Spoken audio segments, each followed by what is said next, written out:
Yes, we're going to be talking about Alyssa Mercante again, but not because she's still suing me. Well, she is, but because she put up one of the dumbest articles I've personally ever seen in my life. Like, this is right up there with the pantheons of her Sweet Baby Inc. article. She really does have a talent for just antagonizing people and just poking and prodding and being really tone deaf for any other opinion or side to things other than her own. It's actually quite interesting. She initially posted, for Aftermath, I spoke to the Sucker Punch dev fired after making a Charlie Kirk joke. She paints a picture of an industry that all too often ignores bad actors until those bad actors threaten them financially. Oh my God. Could you imagine that? Now we have a situation where Alyssa Mercante is going out of her way, bending over backwards to defend someone and paint them as a victim who got fired for you say joking. I didn't see a joke there, but we'll go with her terminology and say joking about Charlie Kirk's assassination. That's it's definitely a take. I said, in her latest act of public embarrassment, Alyssa Mercante attempts to paint the picture of the scumbag who mocked Charlie Kirk's assassination as a victim of video game industry abuse. Somehow able to reach a new low, even for her. And I followed it up with Alyssa Mercante.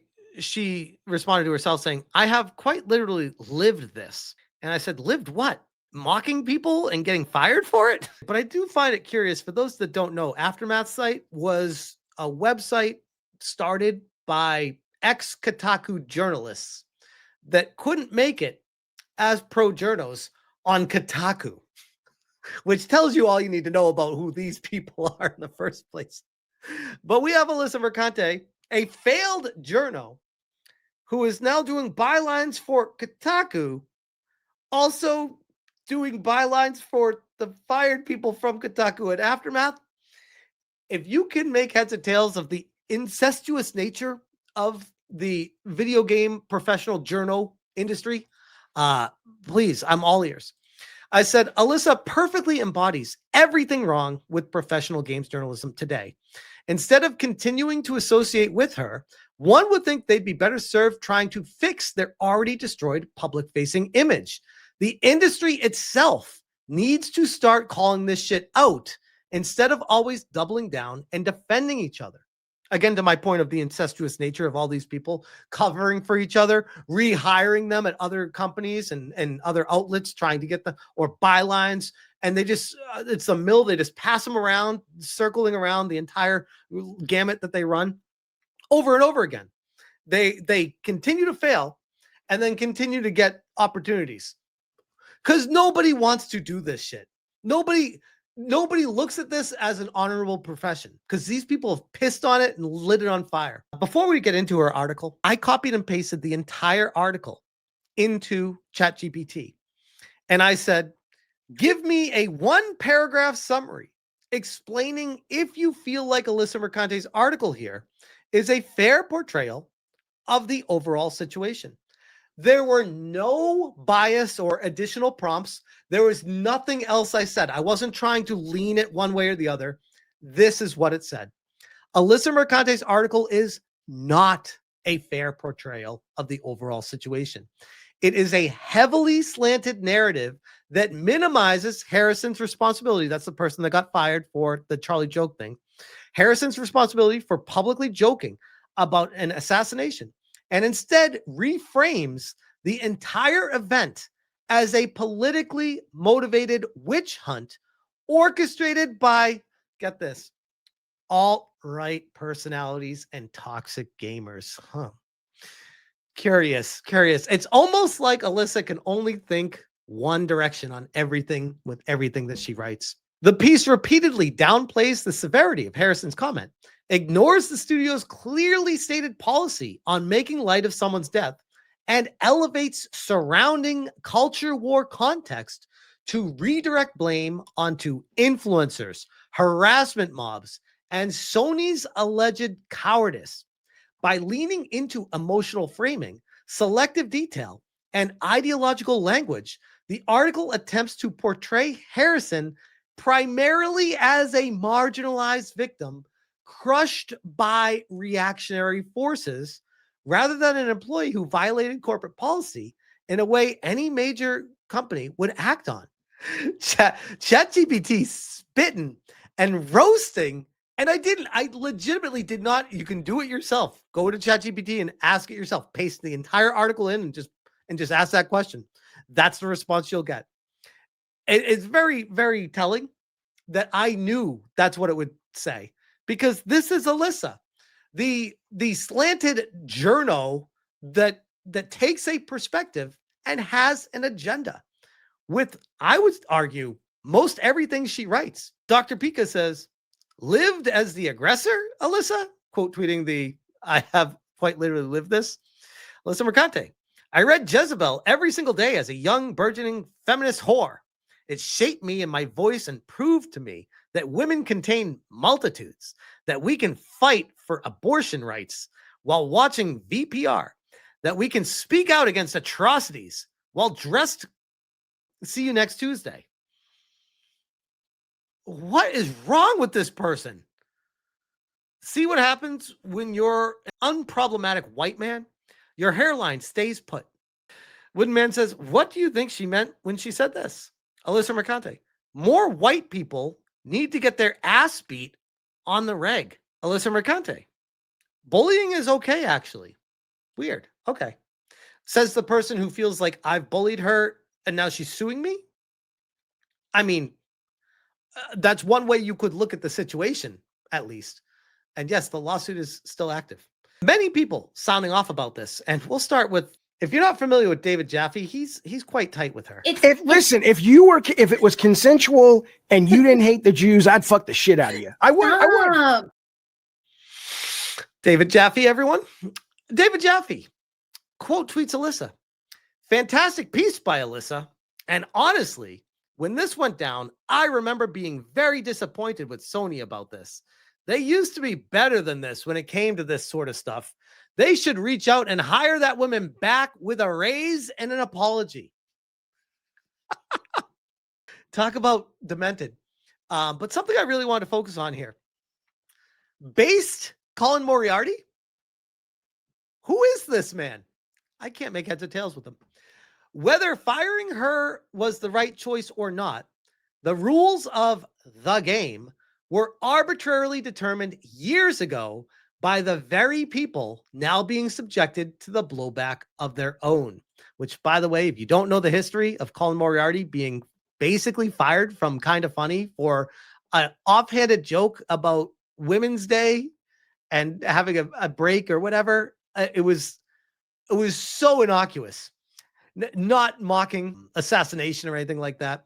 Very innocuous quip. And excommunicated from the cult for that. So yeah, he harbors a little bit of frustration himself with how these people operate. He says, this was the inevitable outcome of the culture they worked very hard to create. And so it is what it is. You've come a long way, says, I would love to see Jaffe respond to this. My gut says he won't, Jaffe. Except he hasn't, because I'm not a hypocrite. So I don't assume he's talked to me. What?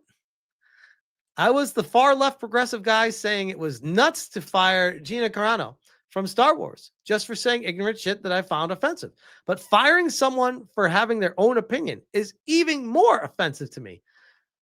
David, what if someone's opinion is inciting violence? What if someone's opinion is making a company look horrible?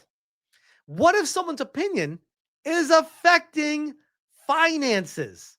David, what about that stuff? Do you care about any of that? Atreus, look who's back on Twitter after all. She cannot stay away. For someone who claims harassment every time she receives criticism for anything, she sure does love diving headfirst into it. You can't make this shit up. We got Michael, Legacy Killer. This article maliciously ignores the gaming culture these same people created, where getting others fired for wrongthink was standard practice. They never bring up smearing a Hogwarts Legacy dev as alt-right and forcing him into resigning. One should wonder why. I said, so a standard Alyssa slop article. Gotcha. Very dark. Of course, Alyssa conveniently left out one major detail. Who perpetuated the cancel culture we know today? They're just mad the insane rules they put in place were used against them. Which, I mean, fair, and I know everyone's saying this, but I got to be honest, guys. I don't even think that this is cancel culture. I think this is business. If you are hiring someone and have them gainfully employed at your company that is actively destroying your image and losing your company money, that's not cancel culture. That's fuck. We got to get this person out of here. This is the problem. That I'd argue that's always been how it works. You know what's funny though? When I go over to Aftermath, they have Alyssa listed as a freelance tech and internet culture journo who has written about games in some capacity for more than 15 years, right? And this is the article that she wrote. Let's just get a brief snippet of it because I know I can't possibly get through this entire thing. But 2 months after firing over Charlie Kirk comments, Ghost Yotei dev blames harassment campaign. Not bad joke. Quote, I really don't want this to happen to anyone else because I feel like with the state of everything, it will absolutely happen to other people, says Drew Harrison. Good. What you want people to be insane at studios saying insane shit? What again? What if they are inciting violence? And I could directly point to Drew Harrison's comments and make an argument that she is inciting violence. So where do you draw the line with that? It's curious. So it's only when it happens to you that it's a problem. Curious. It's been more than 2 months since right-wing talking head Charlie Kirk was assassinated. What a way to introduce him. A right-wing talking head. And an artist at Ghost Yotei developer Sucker Punch Productions was fired for making a joke on social media about it. Muffins and death threats. On September 10th, hours after Kirk was shot, Harrison made an off-color joke on social media. You guys tell me if this is a joke. Ready? I hope the shooter's name is Mario so that Luigi knows his bro got his back. Again, I could argue that's inciting violence. I'd argue that's inciting violence more than it's a joke, actually. Referencing the alleged murder by Luigi Mangione of United Healthcare executive back in December 2024, a screenshot of her Blue Sky post immediately began circulating on Twitter after right-wing commentators and influencers urged people to track down those who had mocked or criticized Kirk. Yep, I was one of those people. I'm like, let's find these people. This is a great way to find the psychopaths that are working at these companies. Great way. They are vocally out there thinking they can say whatever fucked up shit they want about people. Okay. I'll play your game, you rogue. Let's see what you have to say about these people. For the next 12 hours, Harrison's cell phone was bombarded with threatening calls and texts from unknown numbers. Oh no. Oh no. If it's not the consequences of your own actions. Dozens of replies to her urged Harrison to herself and demanded a boycott of Sucker Punch. Again, if you can't take the heat, stay out of the kitchen. What the fuck did you expect people to react with what you said? How did you think they'd react to that? And if you thought it was anything other than that stuff, you're an idiot. I would argue by you saying that out loud or on social media, by verbalizing it via text, you're an idiot already by doing that and publishing it. But hey, you have the right to do it. The studio has the right to fire your ass for doing it. That's how this works, which was less than a month away from launch. Say goodbye to your career, reads the only post from one anonymous account. Others called her a worm. Bro, she was celebrating the death of a dude that just got assassinated. And you think this is bad? Calling her a worm? Or much worse? For what they viewed as celebration of Kirk's death. Alyssa, do you not view that as celebrating Kirk's death? Curious. I hope the same happens to you, said another anonymous account. Alyssa, if you don't view it as a celebration of Kirk's death, then the same happening to her wouldn't be bad, right? Right? I mean, just this. How does it only go one way with you with all this stuff? Despite this, Harrison was hopeful Sucker Punch was well aware of the tactics of GamerGate, especially since they had resurfaced in the previous year. No, hold on. Let me tell you what GamerGate is, guys. The circle jerk of journos that continue to circulate through these same organizations over and over again, and then sue people when they don't like that the people are exposing their asses. Curious how what real GamerGate looks like. How Alyssa Mercante got apparently let go from Kotaku or fired. I don't know. She said both things and nobody even knows what reality is.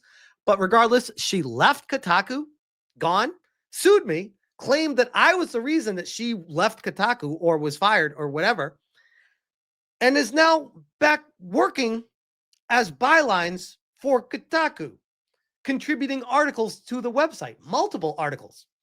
So nothing actually happened besides an extended break. And now she's posting articles on Aftermath, which is a site that is ex-Kotaku journals for the most part, creating their own website. And now we have Kotaku covering Alyssa's article on Aftermath, pushing the same propaganda. This is GamerGate. This right here. They hate that it's been exposed, that it's one big circle jerk. They just all go around together and they cover for each other to their own detriment, destroying and burning down their own industry. And they would rather protect their buddies than call them out, because they know deep down, if they start calling out their buddies, guess who's not getting employed at the circle jerk of the companies that they get passed around at? It's one big club, and you either participate with them and protect each other, or you're booted from the club. That's GamerGate. So miss me with this alt-right or whatever shit that you say about people that are calling this out. This is the GamerGate. This is the problem. And we'll leave it at this, because I'm not going to read through this entire article. I'll give you the Cliff Notes version of it at the end to surmise it. On ChatGPT, what info do you have on the firing of Drew Harrison from Sucker Punch and the specifics of what she actually said that got her fired? No BS. Says recent firings over Charlie Kirk's social media comments. Here's what she said, which we already went down. I hope the shooter's name is Mario so that Luigi knows his bro got his back. And then she later followed up saying, if standing up against fascism is what cost me my job I held for 10 years, I would do it again 100 times stronger. AKA, hello world, I'm not changing at all. And David Jaffe wants her to be rehired with a raise?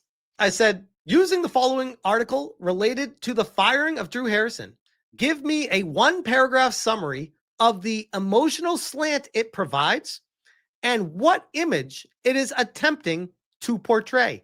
Again, this is as fair as I can ask. What emotional slant is the article going with, and what image is it trying to portray? So I cut and paste the entire article into it. And it says, the article paints Drew Harrison as a sympathetic victim of a ruthless, politically motivated harassment campaign, portraying her firing not as a consequence of her own actions, but as a result of an emboldened, aggressive, alt-right mob that pressured a cowardly, risk-averse Sony into acting without investigation. It frames the online reaction to her joke as disproportionate, morally corrupt crusade by bad faith actors, highlighting her emotional suffering, fear, and isolation, and reinforces the idea that true villains are reactionary influencers, toxic gamers, and a complicit industry unwilling to protect, here we go, this is why I wanted to cover this, unwilling to protect women, LGBTQ staff, or vulnerable employees. This is the same slant that Alyssa's going at with me, trying to paint me as some sort of anti-LGBTQ, some sort of misogynistic, anti-women, transphobic, whatever the things that they said in the lawsuit about me. It's what she does every time she disagrees with someone. She goes right for these buzzwords. The emotional through line constructs Harrison as a well-meaning, kind, banana muffin baking employee crushed by systematic misogyny, corporate failure, and the resurgence of GamerGate-style persecution, presenting her as an emblem of the industry's moral collapse rather than someone who made a severe error in judgment. Do you feel like that is a fair portrayal of the overall situation? Again, these are my unfiltered comments to ChatGPT. Short answer, no. It is not a fair or balanced portrayal of the overall situation. Kind of like the Sweet Baby Ink doesn't do what you think they do situation. Here's why, broken down clearly. The article removes almost all agency from Harrison. It frames her joke as a merely off color or not in the best taste, even though it was a public joke about an assassination of a real person hours after it happened. That's not a minor lapse in judgment. It's something any major company would take extremely seriously, regardless of politics.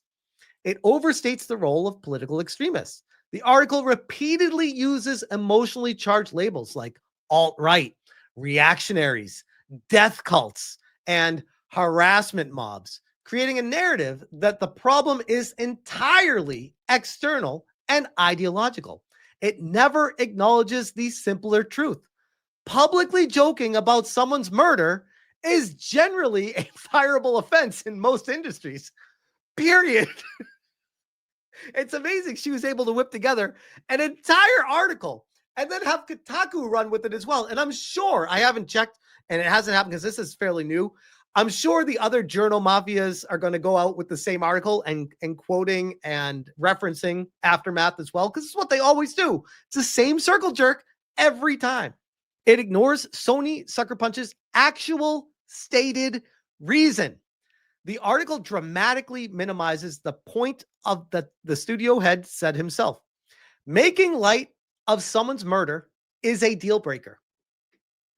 Instead, it reframes the firing as Sony panicking, Sony ignoring harassment, Sony failing women and queer employees, Sony caving to fascists. It redirects blame onto everything except the employee's own conduct. It tries to create a hero versus villains narrative. The piece is framed like hero, Harrison, villains, right-wing mobs, influencers, toxic gamers. Hey, that's you watching right now. Complicit cowards, Sony and Sucker Punch. This is classic narrative framing, not objective reporting. It adds unrelated DEI discourse that muddies the facts. I know. It's Alyssa. I know you're shocked that she threw that in there too.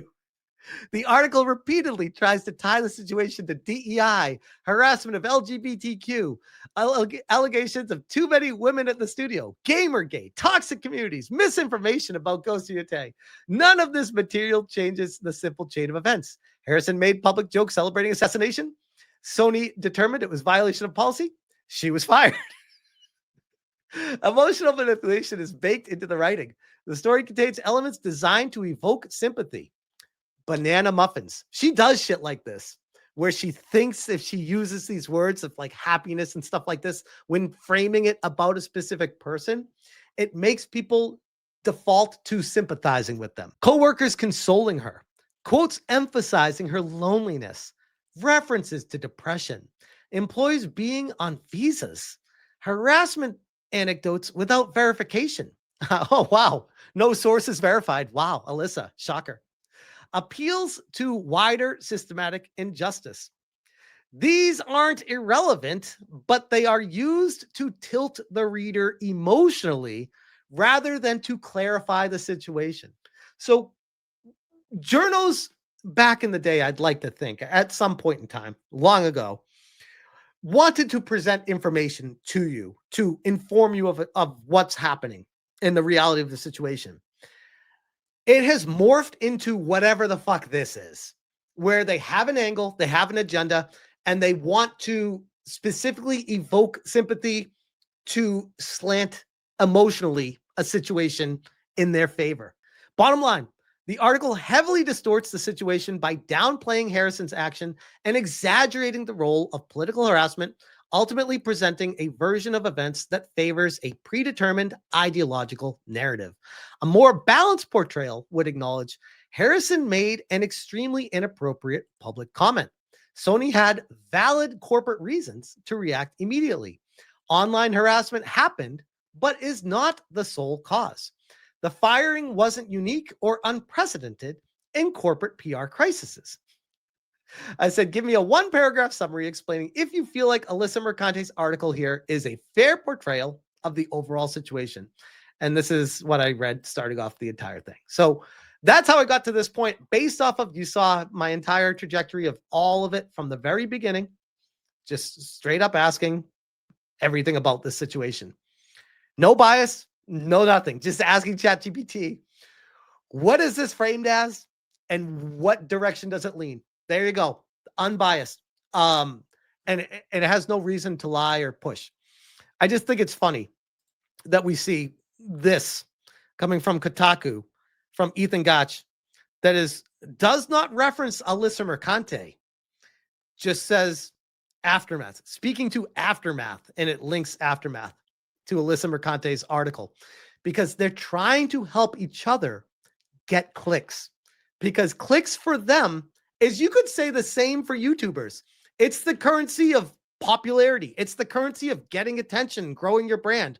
These people have dwindling support, so they have to get tighter and tighter together and help each other out as much as they can.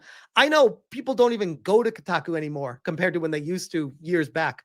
Kotaku's a joke at this point.